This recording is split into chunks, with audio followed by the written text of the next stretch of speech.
Okay guys, so this is part 2 of vlog 3.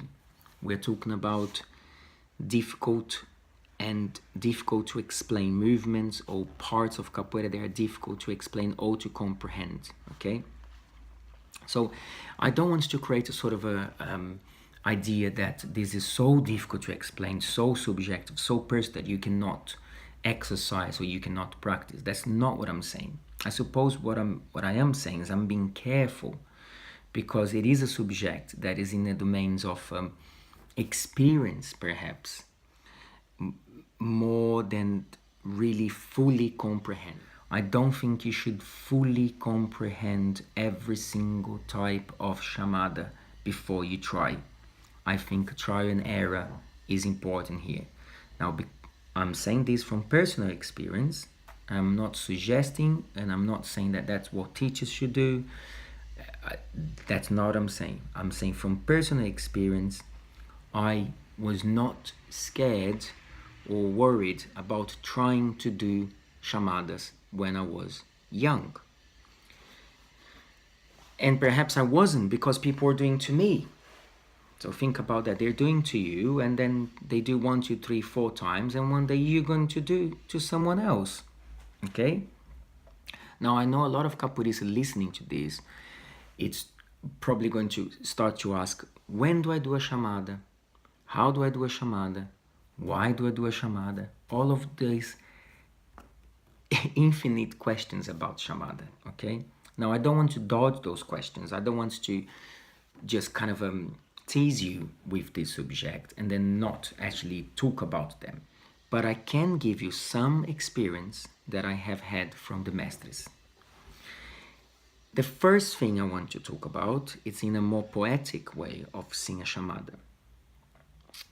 Chamada will be a movement, guys, that I think a lot of people now lost the passion and the love for this wonderful and unique and just a movement that, you know, belongs to us in such a special way.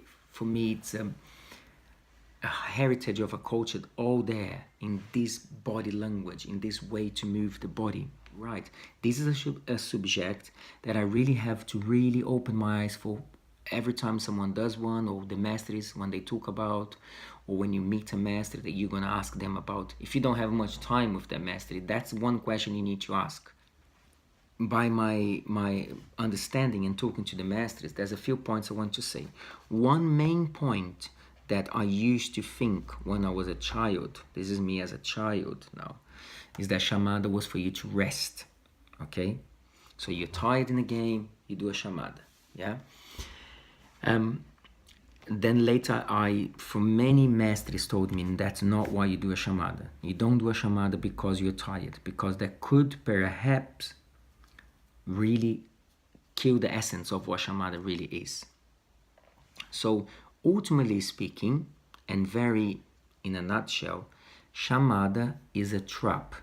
Okay, you're calling the other player so you can catch them, or you can challenge them in this body language thing that we call chamada. You can challenge the knowledge. Okay, chamada is also where it's not about physical strength. That's another point that makes it so beautiful and so unique for us. Because, of course, an old master really can outsmart you in a chamada. And going back to the poetry of it, one day, and the reason why I want you to be inspired by this, because I don't want you to, if I could make you passionate about chamada, I know you might one day have an experience of a very special moment where a master calls a chamada to you. And if you are naive and you are indifferent about this, you just respond mechanically. But if you have a feeling, a sense of all of this that I'm telling you, that moment will really mark your capoeira. I'm always using the word mastery to represent the more experienced people that obviously the more experienced people are much more likely to be more dangerous or more knowledgeable. So it adds to the drama. It adds to that drama side of the danger side of chamada. But I don't have to use the word master, okay? But someone may call a chamada to you, and that will be such a special moment in your capoeira. You know, I can give you a few examples. One of the most important marks for me was not from a mestre, was from a friend of mine who is now a mestre Boca Rica from Spain. And this story is going to stay forever with me because it was so beautiful, and I learned so much. We were in Bahia, young boys. We were in Bahia, and he said to me, genuinely, he said, Poncianinho, what do you think about this chamada? Because you experience. And he meant it. And he called a chamada. We were on the beach. Okay, this beautiful moment that happened, I remember with so much love. And he called a chamada, and I taught him. I don't remember exactly how it happened, but I remember that I taught him the chamada, I taught him what I knew about. Of course, he already knew some things because he was, student of Mass soon, but he did think like, oh, I want to exchange information, eh? And then when he unleashed, he really caught me by surprise. And so I had this position of teaching. So I felt, oh, I'm teaching you and that kind of thing. And then, wow, such a capoeira thing.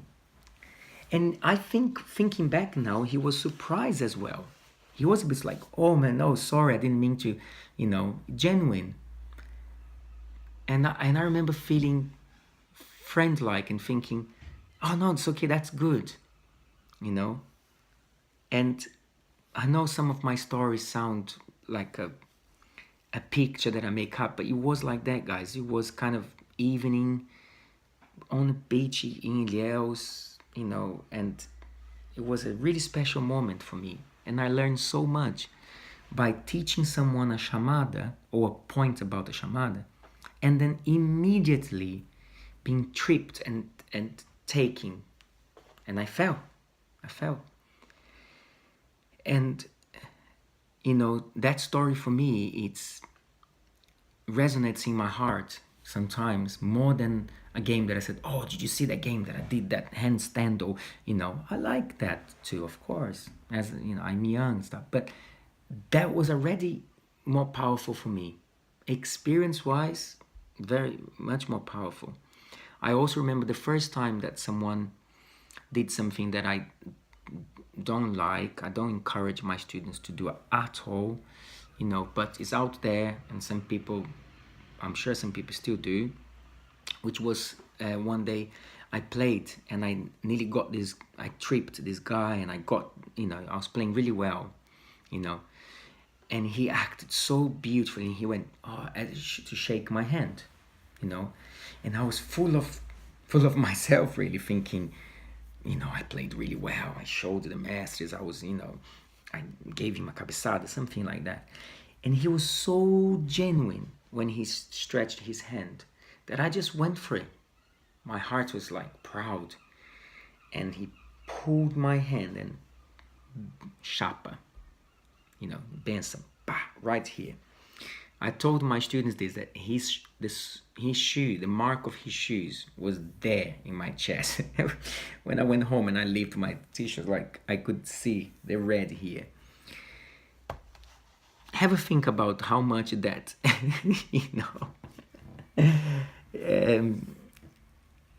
that's one of the reasons why we calm down those emotions, and that we start to touch upon more of the Zen side of capoeira, because if you really do experience these things quite often, you start to curb some of those things, some of those feelings of, for example, that taught me a lesson. Often I'm not celebrating because I did a little cabeçada, and I'm getting that my mind is then no longer aware of the danger around me, just because I'm on top Um, these are just a few examples of chamada. So you don't do chamada because you're tired. You do chamada as a trap, okay? I also heard a master saying once that chamada is a malandragem. Okay, now we hear this all the time, né?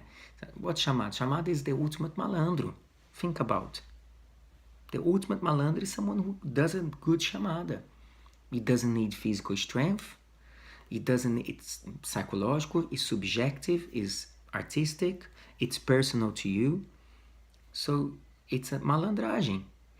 And then let's go beyond that. Then what's malandragem? This master said. I know you probably want me to name all these masters, but none of these references. They saying that is not on the internet, and I don't really want to say their names because I don't know. I haven't checked with them. Can I say that yet? I think naming is very important. I name some people here, name Master Jange, Master Book and stuff, but little quotes like that not quotes actually, little experience like that I had, I'd rather just keep it this way, at least for now, okay? I can check with them one day and then make it really public, the class that I had and stuff. But I do really believe in crediting more now than ever, as I really matured into that. And I actually believe the mastery is actually crediting other masters. I learned one part of mastery is that I learned this with so and so. This master talks about that. When you bring to your class this universe, that's what mastery really is. Before you say this is my theory, I developed this. You're also bringing these theories and these ideas that, of course, you choose as well, but you're bringing that. Né?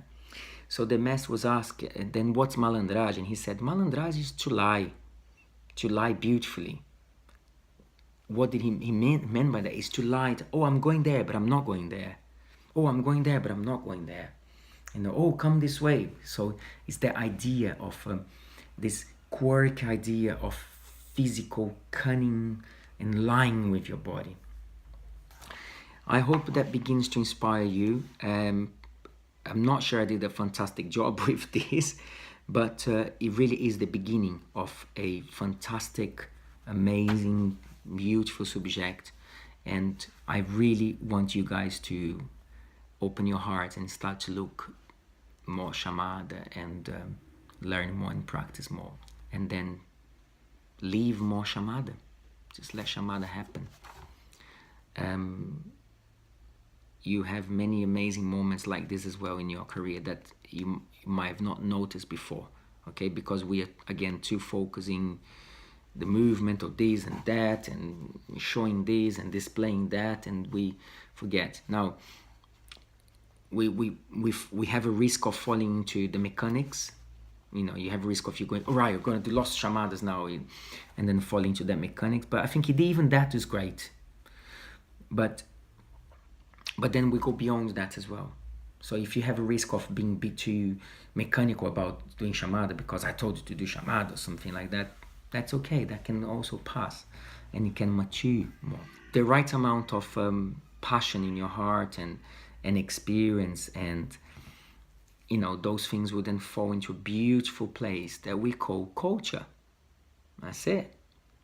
It becomes part of your culture. Okay? So thank you very much for listening to this vlog 3 with 2 parts. Thank you. Bye bye.